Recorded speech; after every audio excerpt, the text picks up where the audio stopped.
Ողջույն սիրելի հայրենակիցներ, եթերում Նոյան Տապանն է։ Եվ այժմ մենք զրուցելու ենք Հայաստանի քաղաքագետների միության նախագահ, քաղաքական գիտությունների դոկտոր պարոն Հմայակ Հովհաննիսյանի հետ։ Ողջունում եմ, պարոն Հովհաննիսյան, շնորհակալ եմ, որ ընդունել եք հրավերը։ Պարոն Հովհաննիսյան, ընտրությունների մասին ենք խոսելու, դուք մեծ փորձ ունեք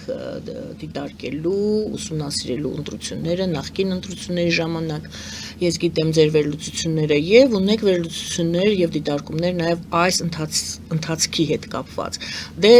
4 ամսից քիչ ժամանակ է մնացել, գրեթե ոչինչ չի մնացել, որն է հիմնական ինտրիգը, մի քանի հարց տամ, հետո որպեսզի ձեզ չխանգարեմ, որն է հիմնական ինտրիգը լինելու, ովքեր են հիմնական, ասենք նույն Նիկոլ Փաշինյանի կամ ԿՊ-ի հիմնական մրցակիցները, հակառակորդները ովքեր են, ում եւ ում միջև է լինելու պայքարը հիմնական այսօրվա դրությամբ։ Ես չգիտեմ այս 3-4 ամսվա ընթացքում նոր ուժեր ի հայտ կգան, թե չէ ձեր էլի կարծիքը կուզեի լսել այդ հարցի շուրջ եւ ձեր կարծիքով, ձեր դիտարկումներով որ քաղաքական ուժերը շանսեր ունեն մտնելու խորհրդարան, համեցեք։ Այո, ես շնորհակալ եմ ձեր հրավերի համար, ասեմ մեր ունկնդիրներին, որ ես թանկ եմ վճարում իմ կարծիքները հրապարակելու համար, որովհետև երեք ինձ հրավիրեցին կենտրոնի քննչական բաժին եւ ասացին, որ 13 թվականին ես իբր դատարանի որոշումը չեմ կատարել եւ դրա համար իմ դեմ քրեական գործ է հարուցվում, որ ես 13 թվականին իմ դեմ ընդունված դատական որոշումը չեմ կատարել։ Այսինքն կատարել եմ նյութական մասով մի քանի միլիոն դրամ վճարելով եւ դրանով իսկ հանելով մայրական տունը կալանքից, քաղաքագետների միության գրասենյակը կալանքից, բայց բովանդակային մասը, այսինքն չեմ հայտարարել, որ ես ուխտ եմ, ինչը դատարանը պահանջում էր, Սերժ Սարգսյանական դատարան։ Հիմա ուրեմն քննիչները երիտասարդ քննիչ, բայց գործի մասին կասեք, ինչի մասին էր խոսքը։ Գործը այն մասին է, որ դա հայտնի գործ է, որ ես մասնակցել էի ընտրություններին 12 թվականից, ստեղծել էի միասնական շտաբում ձևավորվեց այն հրաշալի քարյակը, որը 15 թվականին շատ քիչ էր մնում, որ գար իշխանության, բայց Ծառուկյան Գագիկը, որ ասել էր, որ անբարոյական զավակ կլինի նա, ով նահանջի, ես բառացիորեն ասել էր, եթե ես նահանջեմ այս ճանապարհից պայքարի, ես անբարոյականի զավակ եմ, բայց ինքը գիտենք ինչ տեղի ունեցավ, Մոսկվայից ժամանեց Սամվել Կարապետյանը եւ նրանք Հովիկ Աբրամյանի հետ միասին դոմփեցին, ներեցեք, բանը թակեցին, թե ինչ արեցին Գագիկ Ծառուկյանի գլխին, հա։ Դուք սա հատուկ ասաց։ Դոմփե չէ, այդպես էլ ասել էր։ Թե նախատեսում եք, որ ես կրճատելու եմ այս հատվածը։ Ինչու կրճատեք։ Հովիկ Աբրամյանը ասեց, որ մենք դոմփեցինք Ծառուկյանի գլխին։ Եվ հա, եթե նա համարձակվի իր խոսքի տերը լինել, այսինքն գնալ մինչև վերջ, մենք կդոմփենք եւ հարցը դրանով կփակվի։ Բայց այդ ամեն ինչ տեղի ունեցավ խորհրդանշական հանդիպումից հետո Սամվել Կարապետյան, Հովիկ Աբրամյան եւ Գագիկ Ծառուկյան, որը տեղի ունեցավ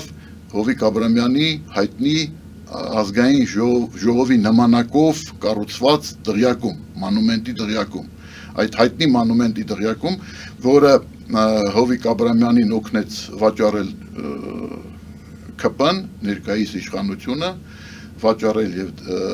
ուրեմն ձերբազատվել խառը իրավիճակում այդ դղյակից, այդ հենց դղյակում տեղի ունեցավ այդ խորհրդավոր հանդիպումը, որի ընթացքում Գագիկ Ծառուկյանին համոզել են, ստիպել են, որպեսզի նա հրաժարվի պայքարից եւ գնա տուն։ Դրանով ավարտվեց, բայց հրաշալի ես եթե լինեի այդ ժամանակ Գագիկ Ծառուկյանի կողքին, ես նրա վախը հաստատ կբռնեի, բայց իր կողքին չեղավ մեկը, ով կարողանար իր վախը բռնել։ Լավ, 13 թվականին ոչ էլ առաջին նախագահն դա կարող է, Լևոն Տեր-Պետրոսյանը կարող է։ 13 թվականին ուզում եք միասնական շտաբ ստեղծել։ 12 թվականին ես կարողացա Գագիկ Ծառուկյանի վախը բռնել, երբ որ նա հրաժարվում էր դիմել սահմանադրական դատարան, Եվ որ մենք առաջ էինք քաշել այն պահանջը, որպեսզի ընտրություններից հետո ընտրություններին մասնակցած եւ քվեարկությանը մասնակցած ընտրողների ցուցակները փակցվեն պատին եւ հրապարակվեն դրանով իսկ որպեսզի մարդիկ իմանան որ իսկապես մասնակցությունը, այսինքն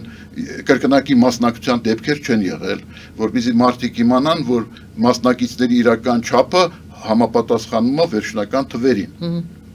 Սա շատ կարևոր հարց է, որ մենք այդ հարցով պետք է դիմենք սահմանադրական դատարան դիմելու համար անհրաժեշտ է համապատասխան քանակությամբ պատգամավորների ստորագրություններ, ուրեմն ինչպես Օսկանյանը հայտարարել էր շտաբի նիստում, միասնական շտաբի Գագիկ Ծառուկյանը հրաժարվում էր հրահանգել իր պատգամավորներին, որպեսզի նրանք ստորագրեն Եվ դրանով իսկ այդ գործը ձախողվում էր, բայց հետո ես կարողացա նրան համոզել, այսինքն կարողացա նրա վախը բռնել։ Դա հատուկ հմտություններ է պահանջում, այդ հմտությունները ես ունեի, դրա համար Սերժ Սարգսյանը ամեն ինչ արեց, որպեսզի ես խորհրդարան չմտնեմ։ Ասեմ, որ առանց Սերժ Սարգսյանի որևէ մեկը օծը նույնիսկ իր պորտով չէր կարող մտնել ազգային ժողով։ Այդպես է եղել 20 տարի շարունակ եւ ժողովուրդը դրանից զզված եւ հիմա տեսեք ինձ հրավիրում է ես քննիչին ասում եմ լսեք դուք ընդունում եք որ այս երկրում տեղի է ունեցել չասեմ հեղափոխություն արմատական փոփոխություն իշխանափոխություն դուք դա ընդունում եք 18 թվականին բայց դուք ընդունում եք որ մինչեւ 18 թվականը դուք ընդունում եք այս գործող վարչապետի հրապարակումները արտահայտությունները գնահատականները որ դատարանները եղել են կողմնակալ կատարել են պատվերնել եւ այլն թե այդ հայտարարությունները ընդամենը ձևի համար են եւ արևմուտքի ականջների համար են դուք դա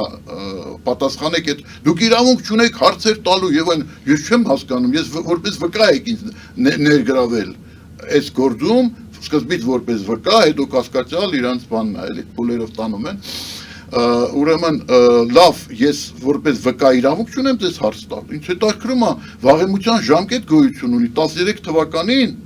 դուք ասում եք ես դատարանի որոշումը չեմ կատարել այս ընտրությունների նախօրյակին դուք մի մարդու որը այդ ընդունակությունները ունի համախմբելու ընդդիմադիր դաշտը համախմբելու իր եզակի ընդունակությունները ցույց է տվել հանրությանը 12 թվականին։ Ինչի համար անձնապես ինքը տուժել է, բայց միասնական շտաբի անդամ 4 կուսակցություններն էլ հաղթահարել էին 5%-անոց շեմ։ Այժմ դուք եւս ուզում եք միասնական շտաբ։ Իհարկե դա հասկանալի է, դրա համար հայտարարել են, դրա համար էլ ինձ հրավիրում են եւ ուզում են մի 3 տարով փակեն, էլի, որ ես դատարանի որոշումը չեմ կատարել։ Չեմ կատարել դատարանի 13 թվականի Սերժ Սարգսյանական դատարան։ Այդ նույն ժամանակ Սերժ Սարգսյանի խափանման միջոցը փոխվում է եւ նա ստանում է հնարավորություն, որպեսզի երկրից դուրս գա։ Հա, օրինակ գնա Մոսկվա եւ իր ուրեմն օլիգարխներին, այնտեղ շատ օլիգարխներ էին տեղավորել 20 տարիների ընթացքում անուններ չտամ եւ նաեւ Ղարաբաղյան ցակումով շատերի, որպեսզի նրանցից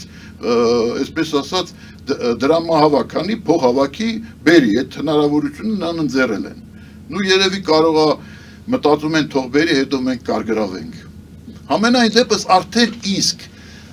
ընտրությունները մտել են ուժային դիմակայությունների դաշտ եւ ինձ քաշտալը հնչական սիրելի հայրենակիցներ դրա վկայությունն է։ Մինչ այժմ ձեզ չեն անհանգստացրել այդ հարցերով։ Ոչ, ես ասեմ, եւ ամենահետաքրքիրը ինչ էր, որով ամենահետաքրքիրը այն էր, որ ուրեմն իմ դեմ այն ժամանակ հայց ներկայացած անձնավորությունը Սենիկ Ջուլակյանը մենք շենքի համասեփականատեր ենք, որտեղ գտնվում է իմ գրասենյակը առաջի հարկում ինքը երկրորդ, երրորդ, չորրորդ հարկերի սեփականատերն է գրավոր ներկայացրել է, որ ինքը պարտք ու պահանջ չունի, որ մենք բարի հարևաններ ենք։ Լավ, դուք գործից եք խոսում, դուք փաստորեն ինչ եք արձանագրում։ Պատկերացրեք, մարդը ասում է, ես իմ հայցը հանում եմ 10-13 թվականին։ Դուք միտում եք տեսնում։ Ոչ թե միտում, հասկանում եք, ինչի մասին է խոսքը։ Մարդիկ այսօր ես ուրեմն մենք ծրագրեր ունենք, այնտեղ ուզում ենք Երևանի ամենաներկայանալի մասը սարքեն, միասին։ Այդ մարդն հիմա էլ հիվանդ է, իմ սրտին դարդ է եղել, որ զանգ են տվել իրան, անհանգստացրել են, նա գրավոր ներկայացրել է ինձ էլ հայտնեց, որ ինքը մենք եղբայրներ ենք այսօր դառել։ Պարոն Հովհաննիսյան, դուք սա Հայ պատմում եք որպեսի ներկայացնեք։ կրվածնել է ժամանակին, հիմա Սերժը Հասկանալի է։ կարծես թե չկար, մենք չպետք է կռվենք, բայց էլի կռվածնում է։ Հիմա ես ուզում եմ հասկանամ, այս երկիրը էլի Սերժն է ղեկավարում, թե կա երկու իշխանություն, մեկը ԿՊ, մյուսը Սերժը եւ կամպանիան, բայց շատ հետաքրքիր է, որ այսօր դուք խոսում եք ընտրությունների մասին, ամենամեծ մեխը այս ընտրությունների այսօրվա վիճակով էնա, այս ընտրարշավի նախորդի մեխը Այնա որ Սերժը եւ Նիկոլը եկել են ընդհանուր հայտարարի եւ այդ ընդհանուր հայտարարի գալու շրջանակներում հմայակին տանում են էլի դատու դատաստանի ընդհանուր հայտարարի գալու եզրակացությունը ինչի հիման վրա եք անում դուք որ իրար եկել են ոնց ինչպես միայն այդ փաստի որ ձեզ կանչել են մի րոպե չխափանման միջոց այդ ժամանակի մեջ երբ որ երկու իրադարձություն համընկնում են, դա պատահականություն չի, այն որ հայտնի հեռուստալրագրողը ասում է «Совпадение, не думаю», դա ուղղակի համընկել է այդպես, որ ինձ քաշեն տալի դատարան երկու օր հետո, այն բանից երկու օր հետո, երբ որ հայտարարվեց, որ Սերժ Սարգսյանի խափանման միջոցը չբացակայելու երկրից փոխվել է։ Պարոն Հովհաննիսյան, այսինքն նա այսօր լիարժեք, իսկ ինձ համար շուտով անպայման, ես կանխատեսում եմ սահմանվի խափանման միջոց,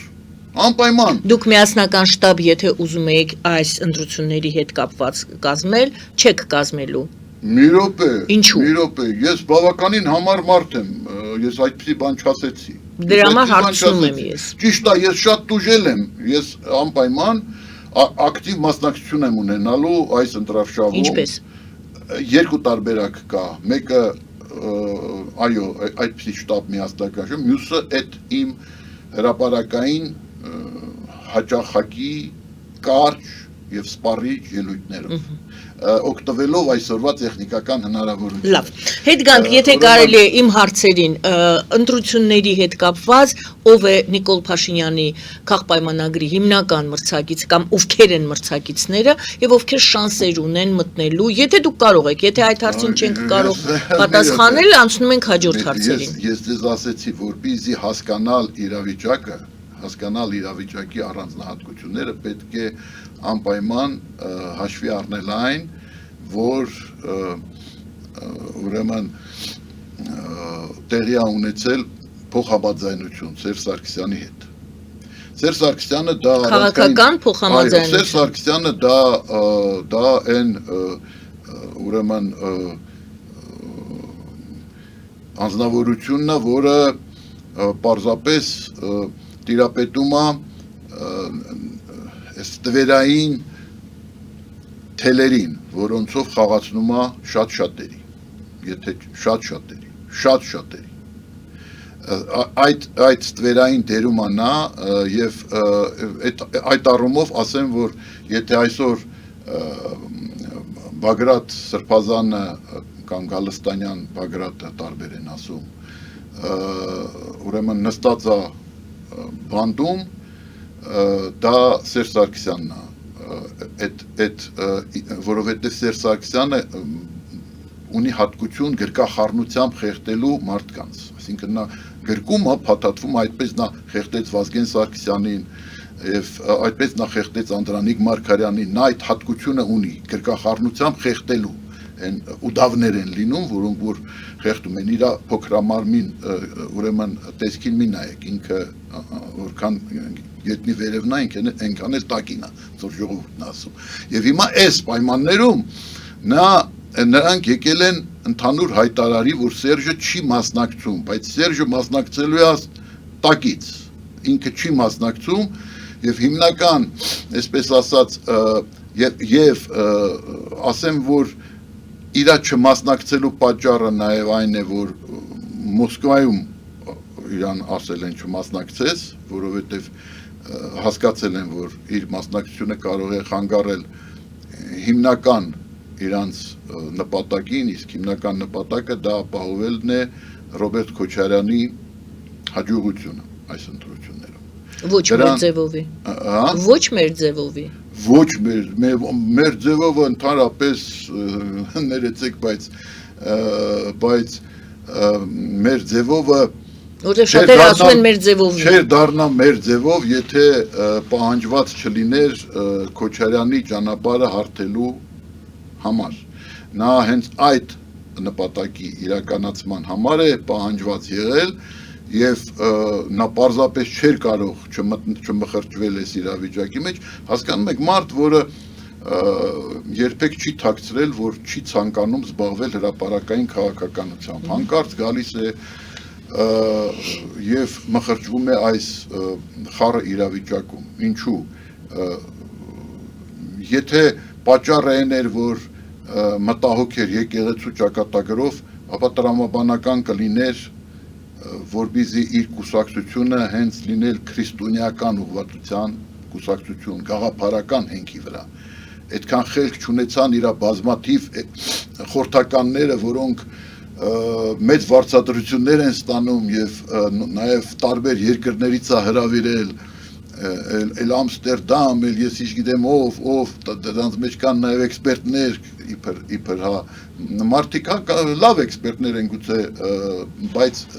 տեղական սպეციფიკան հաշվի առնել ի վիճակի չեն։ Մարդը երբեք քաղաքականությամբ չի զբաղվել, իր քաղաքական հայտի հիմնավորումը ներկայացնում է որպես եկեղեցու ճակատագրի համար մտահոգություն, եկեղեցու հայ առաքելական սուրբ եկեղեցուն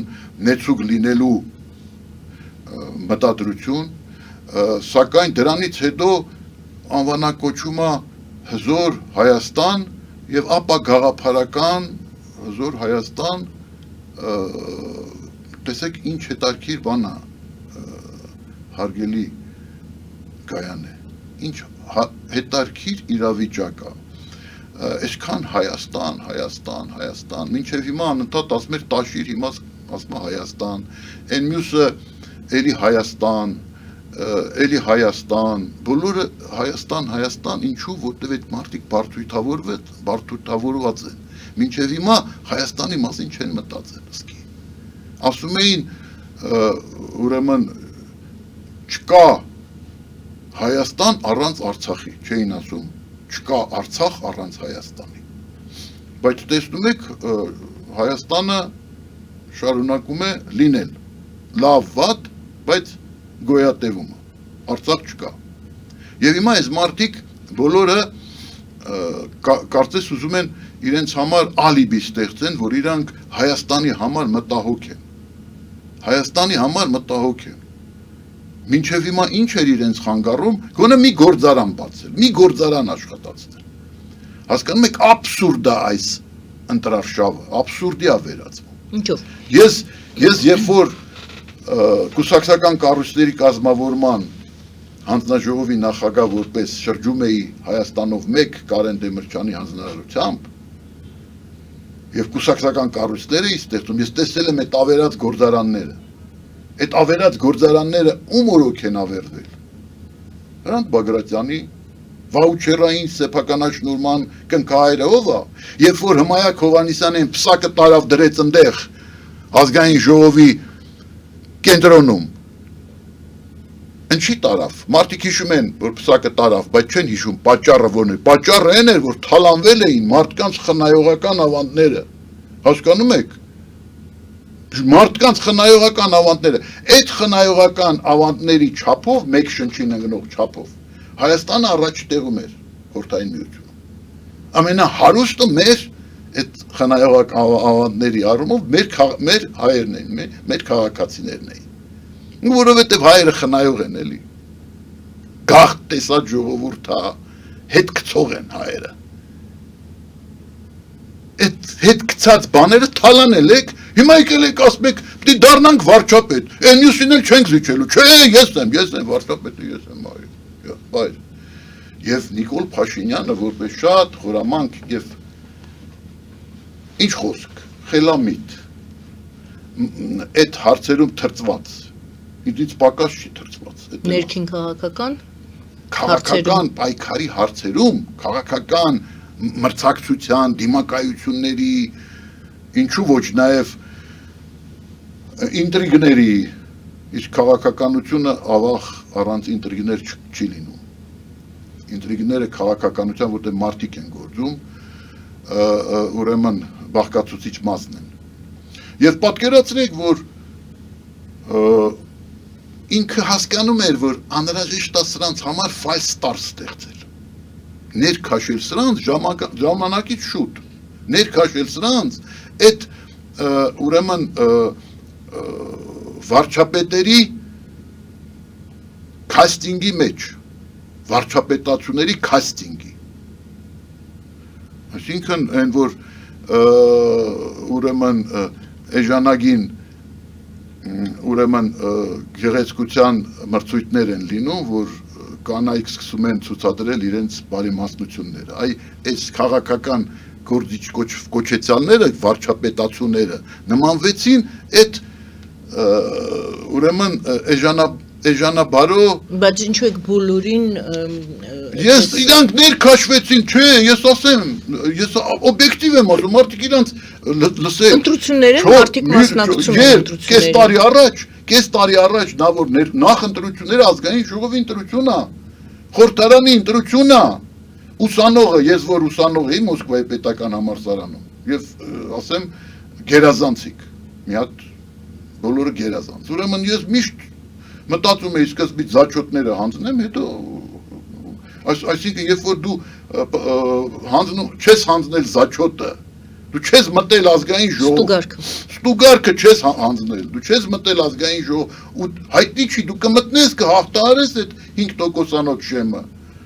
Դու արդեն ասում ես վարչապետ, իսկ որն է այսօր ստուգարքը։ Եվ իմաստը որն է։ Որն է ստուգարքը, որը թույլ տա, որ դու համարես, որ դու մասնակցելու ես ընտրություններին։ Այդ ստուգարքի փուլը որն է, ինչու՞ն է։ Ստուգարքի փուլը դա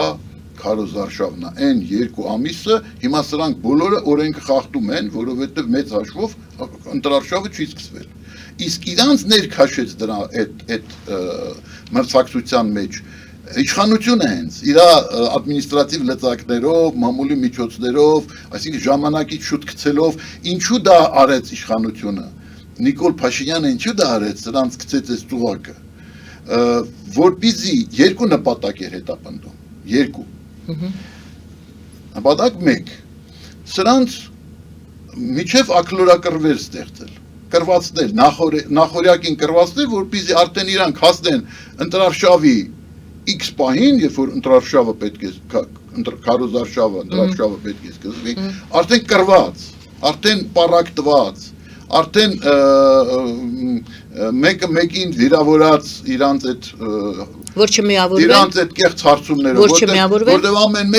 ամեն մեկը պատվիրում էր ուրեմն ինչ որ հարցումներ, այդ պսևդո հարցումները, որ սոցիոլոգիայի հետ ընդհանրապես կապ չունեն, ընդհանրապես սոցիոլոգիան գիտություն է, մեր ընկերոջը հարցրեք Գևորգ Պողոսյանին, սոցիոլոգների ասոցիացիայի իմ կոլեգան, սոցիոլոգների ասոցիացիայի նախագահան, Գևորգ Պողոսյանը կբացատրի, թե ինչ բան է սոցիոլոգիան, այս խայտարակություն է ուղղակի, այսինքն դա գիտություն է, հասկանում եք, դա ոչ կոֆեի վրա նայել է, ոչ էլ ինչ-որ հարցումներ, հեռախոսային, ես ինչ գիտեմ, ուրեմն հարևանի կնիկը ես ասեց, են մյուս հարևանի կնիկը մի ուրիշ բան ասեց, սա հո էս չի սոցիոլոգիական հետազոտությունը, և այդ բաները, որ տպում էին, ամեն մեկը պատվիրում էր, սա արդեն իսկ այնքանա թունավորելու միջկուսակցական հարաբերությունները, որ սրանք բուն իրանց նպատակին հասնելու համար չեն կարողանալու միավորվել, այստեղ էլ եմ ասում, պատահական չի, որ այդ խնդիրը դրված է այդ խնդրի շրջանակներում Մայա Հովհաննիսյանին պետք է քաշ տալ քնչական և գործ հարուցել, հասկանում եք, որտեղ այդ միավորումից իսկապես իշխանությունները ուրեմն սարսափում են, և ինչպես սարսափում էր Սերժ Սարգսյանը, որ ինձնից մանդատը խլեց 12 թվականին միասնական շտաբ ստեղծելու համար, այնպես էլ սարսափում են այսօրվա իշխանությունները, հասկանալի է, որովհետև իշխանությունը պահելու հարց է, իսկ մի իրավիճակում, երբ չեմ ասում ստեղծել բլոկ, միասնական գործել, հասկանում եք, միասնական շտաբը դա ընդհանուր ցուցակ չէր, միասնական շտաբը միասնական գործողություններ էին, ընտրությունների օրինականությունը ապահովելու նպատակով, որպեսզի խուսափել վարչական ռեսուրսի չարաշահումներից, ինչը չափազանց կարևոր է, ոչ թե միասնական ցուցակ, անլուծելի խնդիրներ պետք չի դնել, հասկանում եք,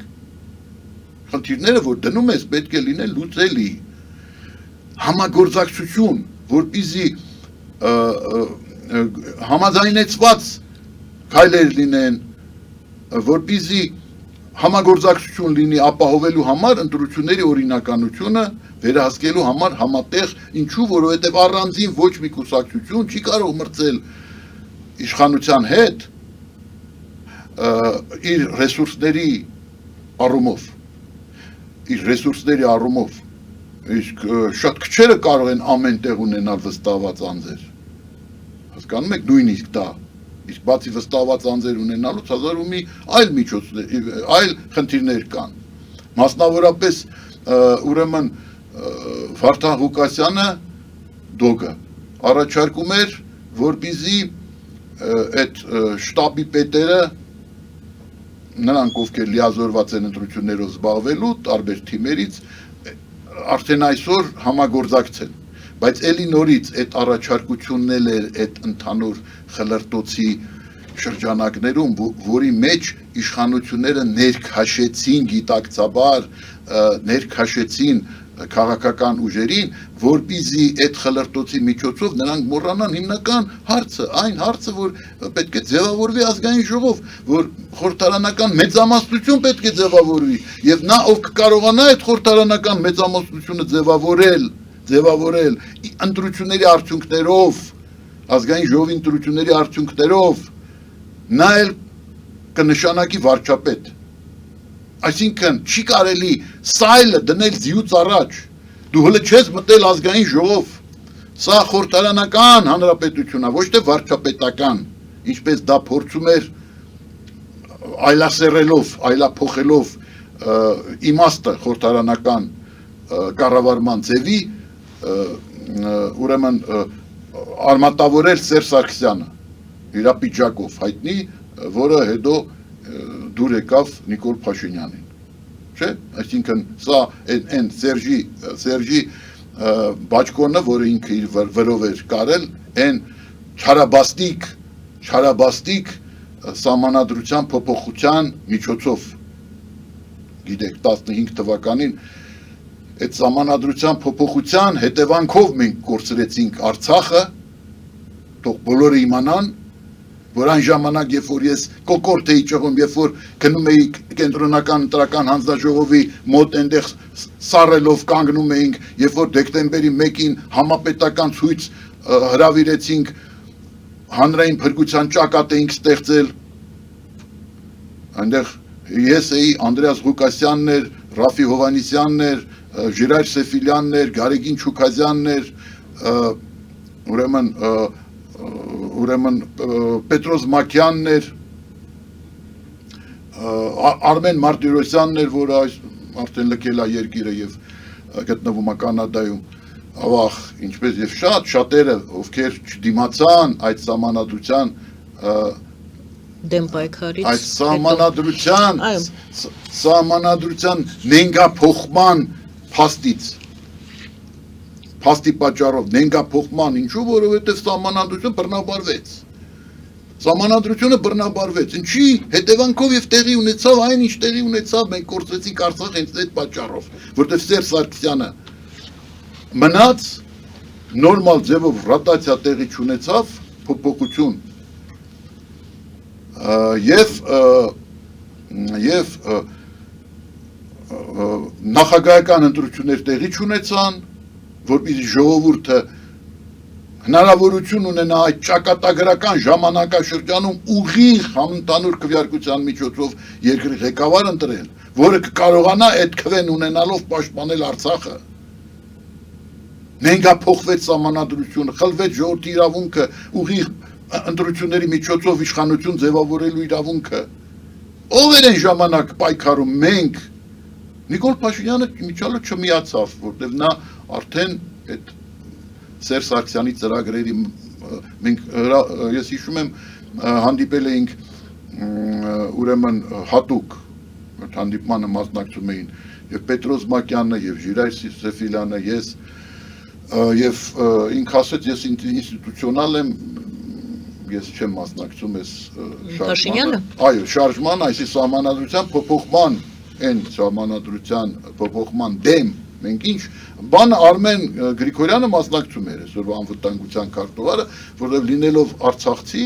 ինք հասկանում էր, որ սա Արցախի վերջն է, հասկանում եք, սա լինելու է Արցախի վերջը, եթե մենք չունենանք երկրի ղեկավար, որը ընտրված է ժողովրդի կողմից ունի այդ ծանրակշիռ քշվեն, Արցախ չի կարողանալ։ Պարոն Հովհաննիսյան, եւ ես այդ գիտակցումով էի գնում այդ ընտրական հանձնաժողովի դռները թակում եւ այլն ժողովրդի հետ միասին ինչ շարժում էր դա ճշմարտության շարժում էր, բայց ժողովուրդը չհասկացավ, որ սա է աստեղ է լուծվում, որտեղ քաղաքական գիտակցության մակարդակը ցածր է եւ կարողացավ իշխանությունը ճնշել, կարողացավ կեղծել, կարողացավ անցկացնել այդ սահմանադրությունը։ Հիմա տեսեք ինչ է կատարվում այսօր, ելի նորից մենք տեսնում ենք հետեւյալ 21 թվականին ինչ եղավ։ Հարգելի Գայան, 21 թվականին ինչ եղավ, 21 թվականին նույնը եղավ, էլի նույն վարչապետացուների կաստինգը, էլի նույն չկարողացան համախմբել, էլի նույնը տեղի ունեցավ։ Իսկ ես այն ժամանակ դեռ, դուք ասում եք այն ժամանակ ընչի, դեռ այն ժամանակ 21 թվականին իմ գրասենյակը կալանքի տակ էր, ես չէի կարողացել այդ միջոցները հայթայթել, ահավոր դժվարությամբ կարողացա հանել, ես նույնիսկ մորս ժառանգությունը չեմ կարողացել ստանալ, մայրական տունս կալանքի տակ էր, այն ժամանակ երբ մայրս հեռացավ եւ էլի այդ 18-ից հետո մի քանի տարի, այդ թվում 21 թիվ, դրա համար ես այն ժամանակ հիմա որ կարողացել եմ, փորձում են էլի ինձ ճնշել այդ նպատակով, նպատակը հետեւյալն է, ես մեկը ասեցի, չէ, մի պատճառը, որ չեն ուզում, որ ուժերը համախմբվեն, ներքաշեց false start-ի դրթեց քաղաքական ուժերին իշխանությունը, որպեսզի նրանք մինչև ընտրարշավի սկիզբը միմյանց հետ գժտվեն, կռվեն, ընդհարվեն, միմյանց վիրավորեն, այդ հարցումներով բանով ամեն մեկը իրան առաջ տեղակցում, այն մեկը իրան առաջ տեղակցում, այն մյուսի անունը չի տալի, նա դառնում է նրա թշնամին, հասկանում եք, չէ՞ ինչ է կատարվում։ Նաև մեր ազգային մենտալիտետն էլ իր թերություններով ամբողջությամբ դրսևորվում է։ Յուրաքանչյուր ժողովուրդ ունի մեր ժողովրդի առանձնահատկությունը անհատապաշտությունն է, այսինքն փրկությունը մենակ փրկությունը սեփական գործն է։ Յուրաքանչյուր մարդու փրկությունը իր գործն է։ Յուրաքանչյուր մարդու հաջողությունը։ Եվ երկրորդ պատճառը որն էր, նպատակը որն էր, ասացիք մեկ նպատակը։ Երկրորդ նպատակը, շատ հետաքրքիր է, երկրորդ նպատակը ցույց տալն էր արևմուտքին, թե տեսեք սրանց, մենք հիմա ձեզ ցույց ենք տալի։ Այս քաոսային իրավիճ, տեսեք սրանք ընդհանուր հայտարարի եկողը չեն, եթե ուրեմն սրանք հաջողություն ունենան ընտրություններին, ուրեմն երկրում կստեղծվի քաոսային իրավիճակ, եւ դրա համար ոչ մի թրիփ, ոչ մի տարածաշրջանը աշխարհի համար բացելու եւ այս տարածաշրջանի ռեսուրսները դա է նպատակը, ուրեմն միջազգային ուժերի, այս տարածաշրջանի ռեսուրսները աշխարհի համար բացելն է նպատակը, որտեղ այսօր աշխարհում ռեսուրսների համար պայքար է գնում, բայց Ռուսաստանին ինչ են ուզում կանել, ոչ թե որ ատում են ժողովրդին, չէ, պարզապես այդ ռեսուրսները համարում են, որ պետք է ավելի արդար բաշխվի եւ իրանք կարողանան իրար մեջ անել։ Այս է պատճառը եւ դրա համար Արցախի հարցը լուծեցին Ադրբեջանի օգտին, որովհետև հասկացան, որ Ադրբեջանը հրաժարվում է տարածաշրջանը բացելու ուղղությամբ քայլեր անել։ Հրաժարվում է, որովհետև պնդում է, որ պետք է ինքը անպայման հասնի իր նպատակին նոր հետո դա կանի, իսկ Հայաստանը չհասկացավ, որ եթե աշխարհին ընդառաջ չգնաց եւ քայլեր չարեց, որպեսզի տարածաշրջանը բացվի, իսկ այդ քայլերը հետևյալն էին, կամ չպետք է կանգնեցնեին 94 թվականին, այլ հասնեին լիարժեք արդյունքի, կամ եթե չհասան, ցուցաբերեին պատրաստակամություն գնալու զիջումների։ Եթե դու կամ այդ երկու ճանապարհ կա, կամ դու պետք է լիարժեք լիակատար հաղթանակ հաղթանակի հասնես կամ գնաս զիջումների, որպեսզի մասնակիորեն կարողանաս ամրագրել քո հաջողությունը պատերազմում։ Բայց մենք չենք հաղթել իրական, որտեղ հաղթանակը այն իրավիճակն է երկրի համար, երբ որ դա այդ հաղթանակը ճանաչվում է։ Եվ այդպես էլ կոչվում էր այդ փաստաթուղթը կրակի դադարեցման մասին էր փաստաթուղթը, անգամ խաղաղության փաստաթուղթ չէր, այսինքն այսօր կրակի դադարեցման մեծ ճամարտակողները, որոնք այն ժամանակ 94 թվականի մասին իշխանություն էին, այն ժամանակ այդ մեծ ճամարտակողները այսօր պետք է ապաշխարեն, մեղագան ազգի առաջ, որ իրանք թողեցին պատերազմը անավարտ, իսկ անավարտ մնացած պատերազմը աղախ, այդ ղեկավարները դա չհասկացան։ Իսկ երկրորդ պատճառը, միտքը ավարտեմ, ուրեմն երկրորդ հանգամանք այն է, որ Նիկոլ Փաշինյանը ձգտում էր աշխարհին ցույց տալ, որ տեսեք ինչ կլինի, եթե ես չլինեմ։ Եթե Նիկոլ Փաշինյանին չհաջողվեր դա անել, համոզված եղեք այն աննախադեպ իրավիճակը չէր ստեղծվի, երբ Միացյալ Նահանգների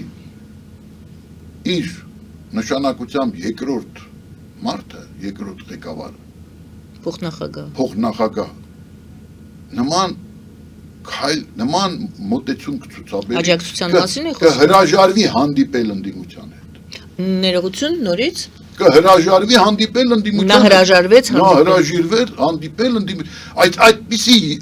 դեպք չի եղել, որ որևէ նախագահ կամ փոխնախագահ Միացյալ Նահանգների այցելի իրենց կողմից ժողովրդավարական համարվող ճանաչված երկիր եւ չհանդիպի ընդդիմությանը։ Եվ որևէ երկրի ղեկավարություն միշտ ձգտել է, որպեսզի այդ հանդիպումը կազմակերպի ընդդիմության հետ, որ ցույց տա ինքը ժողովրդավարական երկիր է։ Ուրեմն, եթե նույնիսկ անտեսեր այդ հանդիպման անհրաժեշտությունը Վենսը, պետք է ձգտեին Նիկոլ Փաշինյանը եւ իշխանությունը ձգտեին, որպեսզի այդ հանդիպումը տեղի ունենա, գալը չկի ոնց որ ասում են, որ տեղի ունենար, որը ցույց կտար մեր երկրի դեմոկրատական իմիջը, որ կա հանդիմություն եւ նա գալիս է հանդիպման, բայց Նիկոլ Փաշինյանը համոզել է, կարողացել է համոզել այդ քասինքը կազմակերպելու միջոցով, այդ աղմուկի, այդ ինքը հենց հրահրել է դա ինչ որ միտեղ տակից, հասկանալով ինքը խաղացող է, ինչ ասեմ, ճանաչում եմ, գիտեմ։ Ուրեմն նա կարողացել է դա անել եւ եթե դա չաներ, Վենսը իրան ստիպելու էր, ես ընդդիմության հետ ուզում եմ հանդիպել, բայց քանի որ նրան հաջողվել է ապացուցել, որ այս ընդդիմությունը տերորիստներ են, որ այս ընդդիմությունը Կրեմլի խառնակիչներ են, Կրեմլի թելադրանքով գործողներ են, Կրեմլից է գործուղվել այդ բանը, Սամվել Կարապետյանը, ես ինչ գիտեմ, այդ Կրեմլից ուրեմն վեհափառը ղեկավարվում Կրեմլից, հասկանում եք, նրան հաջողվել է, իսկ ինչու է հաջողվել, օրինակ ինչ կարիք կար, որ այդ բանը երզած սրբազանը, եզրած սրբազանը եկել էր Մոսկվայից ցույցի մասնակցելու, ցույց էր մասնակցում, առաջի շարքում այս Սամվել Կարապետյանի կողքից հիշում եք, չէ՞ այդ նկարը։ Բա լավ, դուք խելք ունեք, այդ ով է այդ ընդդիմությանը խորհուրդ տալի։ Ես ապշել եմ, էլի, հասկանում եք, ես զարմացել եմ ուղղակի։ Այսինքն երկրորդը այն էր, որ Նիկոլ Փաշինյանին ձեր կարծիքով, ձեր գնահատմամբ հաջողվեց հեղինակազրկել միանշանակ Վենսի քայլը ապացույց մասնակիցներին կտրուկ այս ընդդիմությունը սպասում էր Վենսը։ Մեկ հարց պարզապես, որպեսզի եւ գովազդի դուրս կգան։ Ինչու պետք է Վենսը հանդիպեր այս այցի շրջանակներում, որը միշտ հանդիպում են նախագահան, փոխնախագահան, երբ որ այցելում են ժողովրդավարական երկրներ, այդ երկրի իմիջը ապահովելու համար թեկուզ իրանց որպես ժողովրդավարության ջահակիրների Միացյալ Նահանգների իմիջը ապահովելու համար հանդիպում են ընդդիմության հետ, սա հասկանում եք, սա նույնիսկ երբ որ խորհրդային միության օրոք գալիս էին Ռեյգանը բանը, ուրեմն հանդիպում էին դիսիդենտների հետ եւ նրանց այդ հնարավորությունը ընձեռվում էր Խելսինկյան համաձայնություններից հետո 75 թվականի Խելսինկյան համաձայնություններից հետո Բրեժնևն էր նրանց այդ հնարավորությունը ընձեռում, նրանք հանդիպում էին Սախարովին, միշտ դա եղել է, դա միշտ եղել է եւ այն որ դա տեղի չունեցավ, ուրեմն ինչ դա հենց դրա պատճառը այն էր, որ մինչև այդ Փաշինյանը կարողացել էր ստեղծել այն պատկերացումը, որ եթե այս մարդիկ, եթե ես հաջողություն չունենամ, երբեք ոչ մի տեղ Միացյալ Նահանգների նախագահ կամ փոխնախագահ եկավ, այդքան միանշանակորեն չի ասում, որ ես ուզում եմ, որ սա հաղթի։ Ես այդպիսի բան չի եղել։ Մոլդովայում էլ նույնիսկ չեն ասել այդպես։ Բայց այստեղ ինչու, որովհետև ինքը հատուկ այդ Թրամփի ուղղությունը, որ այդ Թրամփի ճանապարհը դա անվիճելի հաջողություն է։ Այդ որովհետև մեծ հաշվով, եթե ուրեմն տարածաշրջանը բացվում է մեր միջոցով, մենք ստանում ենք քաղաքական առավելություն։ Պարոն Հովհաննիսյան, այժմ գովազդ հայտարարենք եթերում կշարունակենք այդ տեղից, որտեղ կանգնեցինք։ Թրամփի ուղու հետ կապված ձեր կարծիքը։ Գովազդը եթերում, մնացեք մեզ հետ։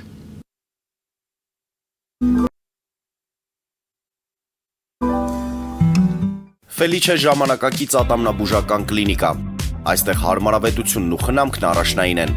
Այստեղ կիրառվում են ատամնաբուժական ամենաժամանակակից տեխնոլոգիաներ, ճշգրիտ ախտորոշում, արդյունավետ բուժում, նուրբ փորձառություն եւ անհատական մոտեցում։ Սկսած սովորական մանրուքներից մինչև առաջադեմ ընթացակարգեր, այստեղ դուք գտնվում եք բարձր որակավորում ունեցող եւ փորձառու ատամնաբուժական մասնագետների ձեռքերում։ Մեր բարեկամական եւ հյուրընկալ անձնակազմն այստեղ է յուրաքանչյուր այցը հաճելի դարձնելու համար։ Ֆելիչե, ձեր առողջ եւ ամենաերջանիկ շպիտը սկսվում է այստեղից։ Եկեք եւ բացահայտեք նորարարության փորձագիտության եւ կարեկցանքի կատարյալ համադրությունը։ Վաճառվում է գերմանական հնաոճ դաշնամուր 1892 թվականի արտադրության ֆոն Մուլբախ, գտնվում է գերազանց վիճակում, կինը 15000 ԱՄՆ դոլար։ Հեռախոսահամար 094 115 310։ Երևան փոստը Գրանադայի ուզում տեղեկացնում է։ Դրամական փոխանցումներ 1%-ով։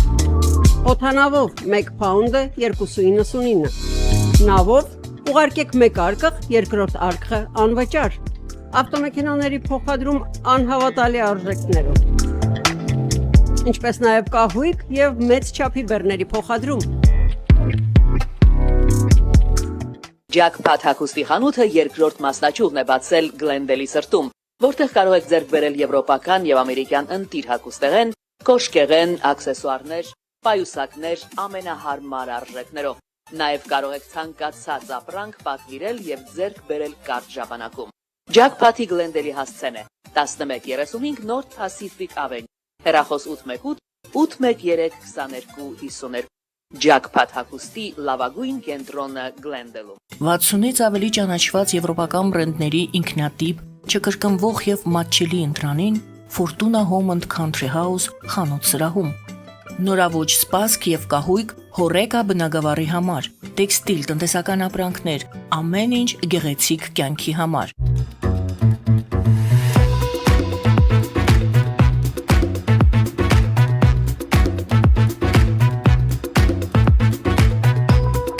Արարատ ռեստորան, ընտանեկան եւ ընկերական ժամանցի լավագույն հասցե, սիրված արտիստներ, հյուրընկալ մթնոլորտ, հարուստ ճաշացան, անմահական խորտիկներ։ Արարատ ռեստորան, հասցեն անփոփոխ, սիրով սպասում ենք ձեզ։ Լավագույն պաղպաղակ, բնական, համեղ եւ մատչելի գներով պաղպաղակը կարող եք ձեռք բերել բոլոր հայկական խանութներում։ Պահանջեք հայկական պաղպաղակ, Թամարա պաղպաղակ։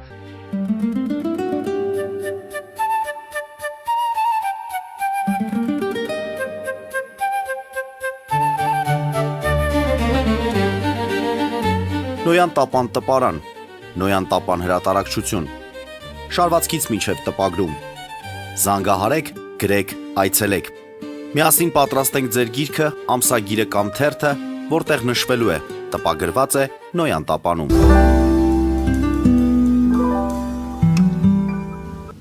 Հիշեցնեմ, որ մենք զրուցում ենք Մայակ Հովհաննիսյանի հետ, Հայաստանի քաղաքագետների միության նախագահ, կանգնեցինք այն հատվածում ձեր խոսքի, որտեղ դուք ձեր կարծիքն եք հայտնում թրիփի հետ կապված, համեցեք շարունակեք։ Թրիփը դա մի նախագիծ է, որը միտված է մի կողմից ապահովելու տարածաշրջանի, ամբողջ տարածաշրջանի լիարժեք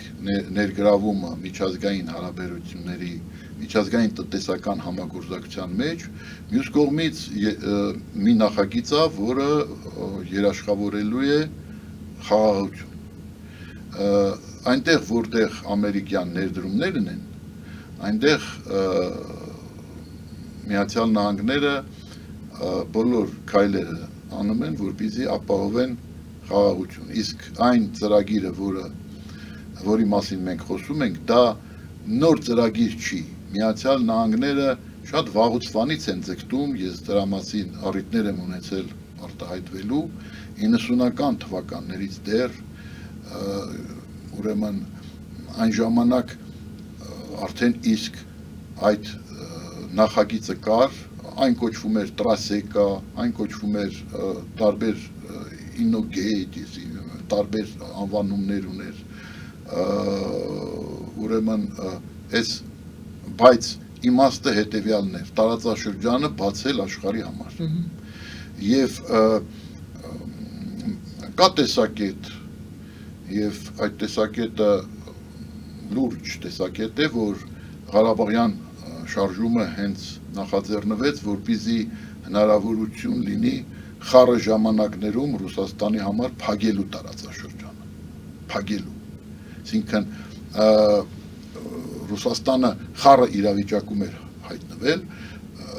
համակարգային սիստեմային փոփոխությունների հորձանուտում էր հայտնվել, եւ այդ պայմաններում իր համար շատ վտանգավոր էր, ինքը համարում էր, որ մրցունակ չի խորհրդային միությունը այդ պայքարի մեջ մտնել, եթե այստեղ մտնեն համաշխարհային մոնոպոլիաները, եթե մտնեն համաշխարհային կոնցեռները եւ այստեղ սկսվի այդ համագործակցություն, բնականաբար խորհրդային միությունը կկորցնի։ Դրա համար փակելու խնդիր ուներ եւ Ղարաբաղյան շարժումը, որ սկսվեց 88 թվականին սկսվեց, չնայած ուրեմն լուսահոգի Կարեն Դեմիրճյանի նախազգուշացումների, որ մի գնացեք այդ ճանապարհով, ձեզ սպասում են բազում դավադրություններ։ Որ ճանապարհով։ Հիշում եք, այդ ճանապարհով, այդ Ղարաբաղյան շարժում, Ղարաբաղ տվեք եւ այլն, Ղարաբաղ, ի վերջո նրա այդ մռայլ կանխատեսումը, չէ, այն որ Բուրատինոին ասում են, քեզ շատ վտանգ կսպասի, մի գնա այդ ճանապարհով, բայց գնում է Բուրատինոն, ազատասեր, ուրեմն էակ է, գնում է այդ ճանապարհով։ Հիմա նա որ զգուշացեց, մենք նա ճիշտ չէ, այսօր ոչ ոք ռիսկ չի անում, բացի ինձնից, ոչ ոք ռիսկ չի անում դրա մասին խոսել, որ այդ շարժումը Աստվածաշնչում ինչ ասված, ավետարանում, իրենց գործողությունների պտուղներով կճանաչեք իրենց քայլերի պտուղներով կճանաչեք իրենց, հասկանում եք, այսինքն պտուղները որոնք են, մենք կորցրեցինք Արցախը, այսինքն մենք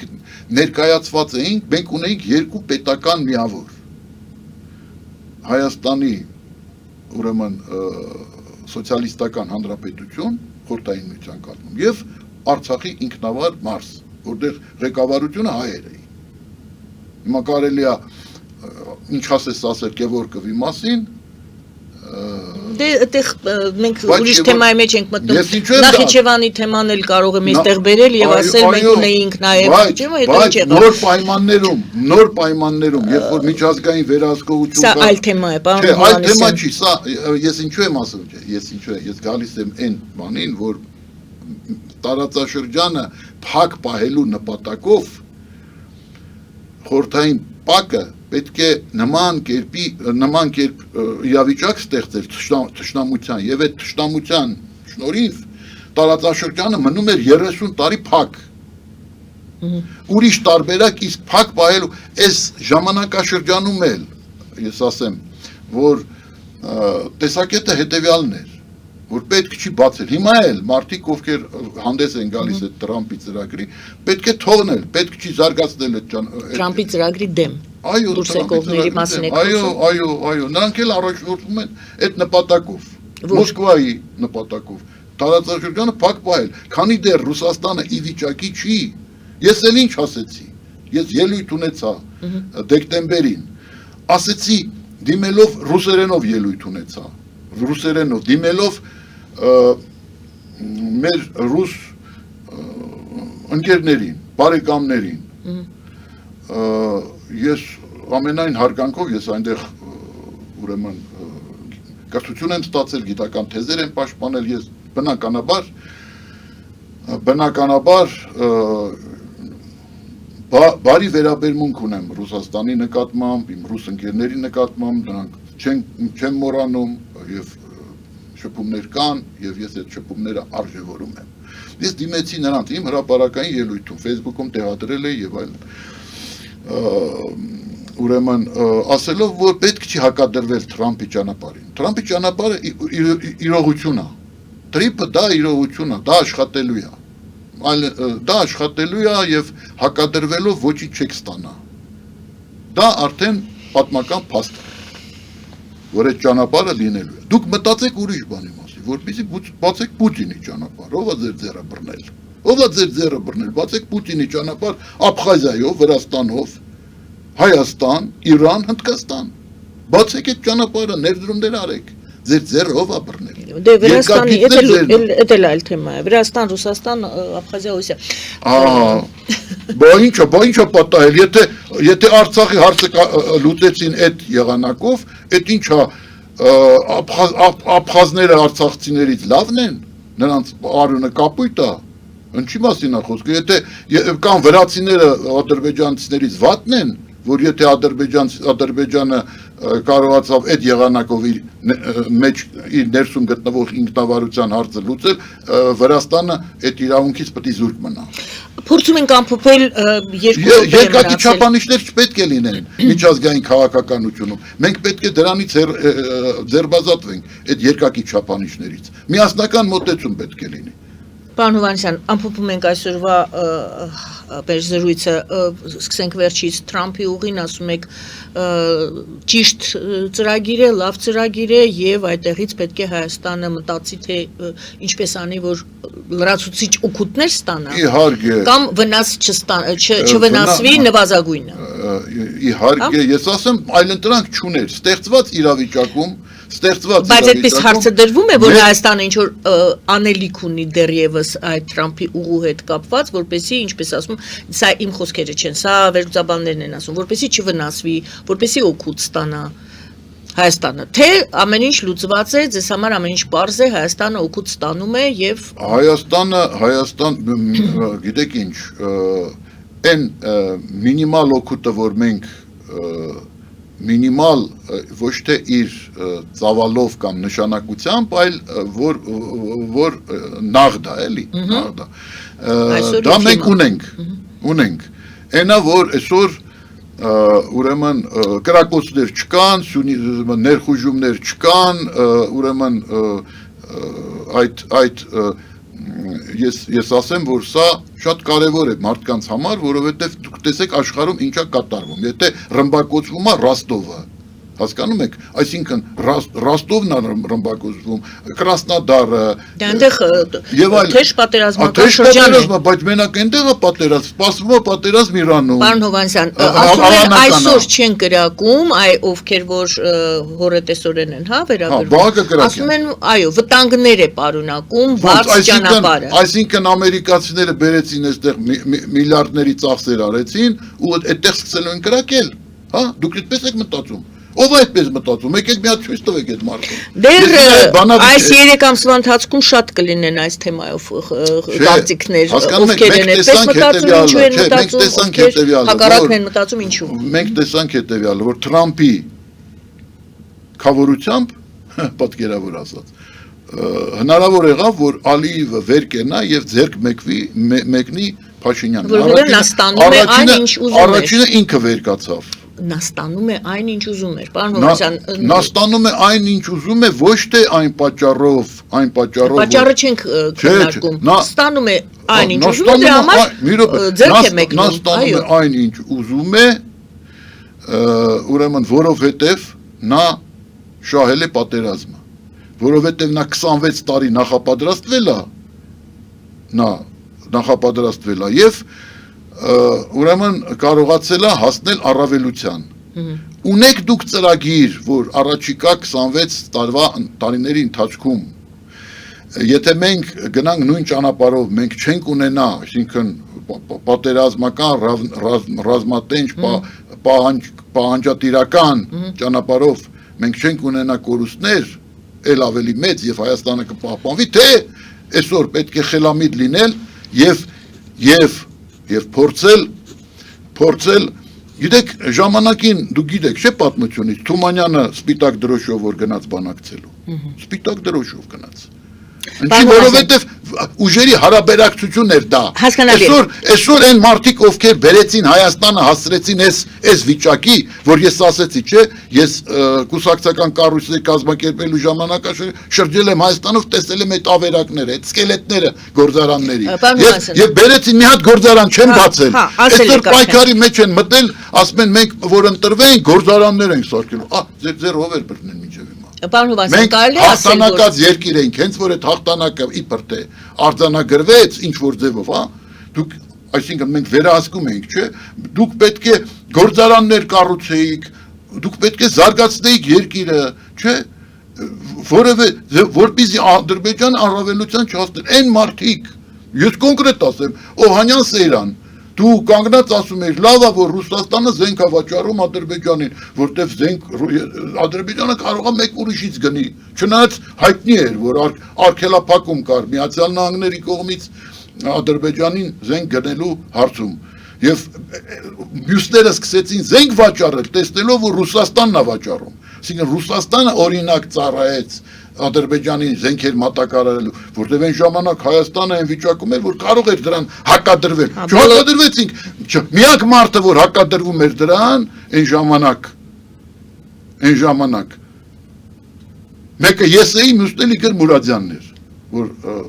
ցավոք չկա այսօր։ Բայց մեծ հաշվով զենքերը, որ վաճառվում են, հայտնի է, եթե զենքը կա, ուրեմն նա պետք է կրակի։ Բայց այդ զենքերը թանգարանների համար չէին ձեռք բերում Ադրբեջանը, իսկ Սեյրան Օհանյանը շատ լավ է, ռուսներն են վաճառում, նրանք էլ երաշխավորեն, որ մեր դեմ չօգտագործվի այս պայմաններում, երբ որ մենք տեսանք, որ Ադրբեջանը Ղարաբաղը ստանալուց հետո ընդհանրապես, ոնց որ Պլատոչկինն ասում Նիկոլայ, իր ոտքերը սրբում է Ռուսաստանին, մենք պարզ էր, որ Ռուսաստանը չի կարող դառնալ խաղաղության երաշխավոր մեր ու Ադրբեջանի միջև, որտեղ Իլխամ Ալիևը հաշվի չի նստում նրանց հետ, ընդհանրապես։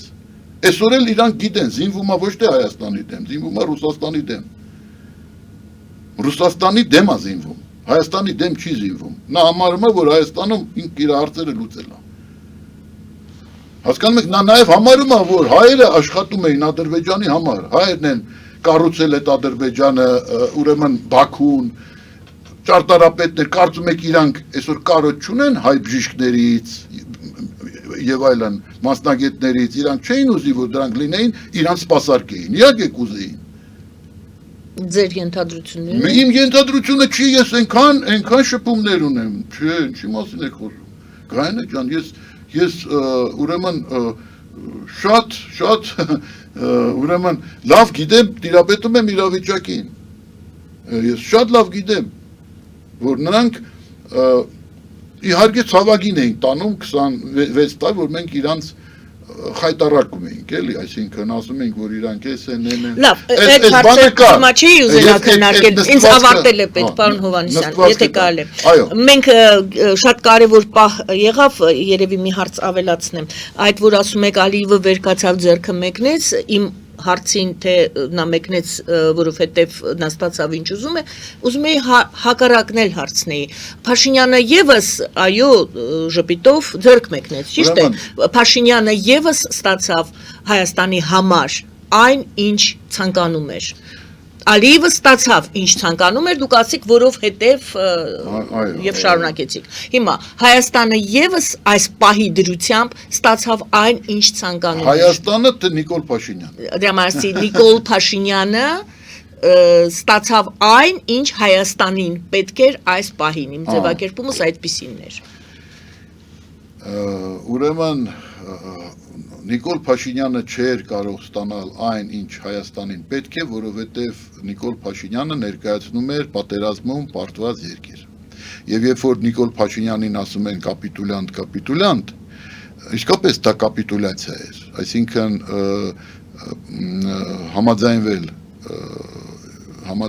այն դադարեցնել պատերազմը 44 օրյա ընթացքում այդ պսիխորուսներ ունենա, պաստորեն դա բլիցկրիգ էր, աննախադեպ բլիցկրիգ, որ ոչ ոք չէր սպասում նման բան, հիշում եք Տրամպը ասում էր հայերը այն փսիկարվողներ են։ Փաշինյան Հայաստան իհարկե չէր կարող ստանալ, այսինքն դուք ասում եք մի բան, որ հասկանալի է, որ նա չէր կարող ստանալ այն ինչ որ պետք էր Հայաստանին, որտեղ Հայաստանը պարտվել էր պատերազմում, վերջ։ Նա ով պարտվում է վայ նրան, ով պարտվում է պատերազմ։ Այս մեր գեներալներին, որ այսօր հարցազրույցներ են տալի, մտել են քաղաքականություն, ես ասեմ, դուք իրավունք խոսելու իրավունք չունեք։ Ես ընդհանրապես զզվում եմ այն գեներալից, որը հարցազրույց է տալի, որը ինչ որ ելույթներ ունի։ Գեներալը պետք է իր գործը զբաղվի, պետք է պատերազմ շահի, ոչ թե մտնի քաղաքականության մեջ, այդ Սերյան ու Հանյանի նման դառնա քաղաքական գործիչ։ Խայտարակություն է դա։ Երբ որ գեներալը դառնում է դեպուտատ, զբաղվում է քաղաքականությամբ, հարցազրույցներ է տալի, մեկնաբանություններ է տալի, եղբայր։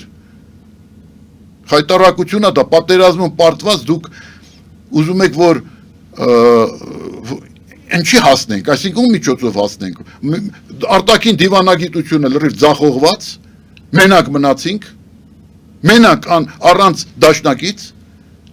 այդ նույն այդ խայտարակ ուղղակի իրավիճակում, այս մեր մոսկովյան հայերը, որ պարտավոր էին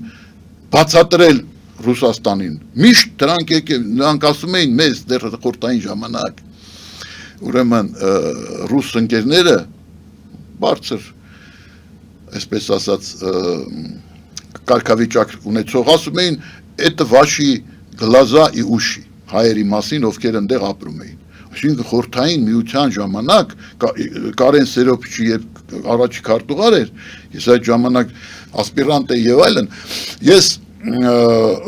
Մոսկվայի համալսարանում ես ասեմ, որ այնտեղ այսպես էր սպասարկել Հայաստանի շահերը, հասկանում եք, Հայաստանը անկախ չէր, բայց սպասարկել բոլոր հարցերում,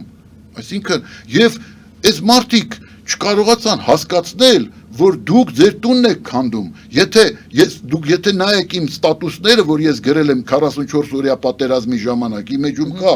արխիվում, ես ուրեմն ասել եմ, որ սա վերջն է հայ-ռուսական հարաբերությունների, ես զգուշացրել եմ, բայց իրանք գտնվում էին այնտեղ, իրանք անմիջապես կարող էին ներազդել, իրանք բոլոր ռեսուրսներով Մոսկվայի հայությունը, որպեսզի ցույց տան վարչակազմին, նրանք ասում են, չէ, նրանք իրանք շահասեփական մտքի ուժով պետք է հասկանան, այն մարդ նրանք այդ միտքը չունեն, մեր տարածաշրջանից այնքան հասկացան, որ բերեցին այս վիճակին, հասցրեցին, երբ որ իրանք շուտով չամադան վокзал։ Շնորհակալ եմ, պարոն Հովհաննիսյան, այսօրվա զրույցի համար։ Շնորհակալություն սիրելի հայրենակիցներ, Հմայակ Հովհաննիսյանն էր մեր զրուցակիցը, Հայաստանի քաղաքագետների միության նախագահը, քաղաքական գիտությունների դոկտոր։ Զրույցը վարում էր Գայանե Առաքելյանը։ Բարին ձեզ։